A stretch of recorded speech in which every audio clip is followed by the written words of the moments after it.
წესი პირველი. თუ გინდათ, რომ თქვენი დრო და ფინანსური რესურსიც დაზოგოთ, მაშინ ეცადეთ მინიმუმამდე დაიყვანოთ ჭუჭყიანი სამუშაოების რაოდენობა.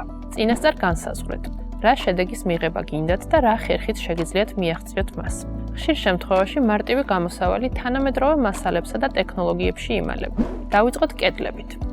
ტრადიციული მეთოდია: ქაღალდის ჩამოხსნა, შეფითხვა, ხელახლა გაკვრა და შეღებვა. და თუ რემონტის განახლებასთან გვაქვს საქმე, აუცილებელია ელექტროგაყვანილობის გადაქსელვაც.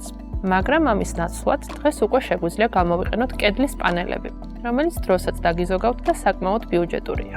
თანამედროვე პანელები გვაძლევს ხის, ქვის, მეტალის, ტექსტილის ეფექტს და რაც მთავარია, მხოლოდ სილიკონით მაგრდება. პანელების უკან ასევე მარტივად შეგიძლიათ ელექტროგაყვანილობის დამალვაც.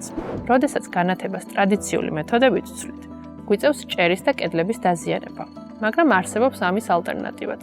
ესაა ჭერის ელექტროარხები. ერთი დენის წყაროდან შეგიძლიათ მთელი სისტემა შექმნათ და ნებისმიერი რაოდენობის სანათი დაამონტაჟოთ.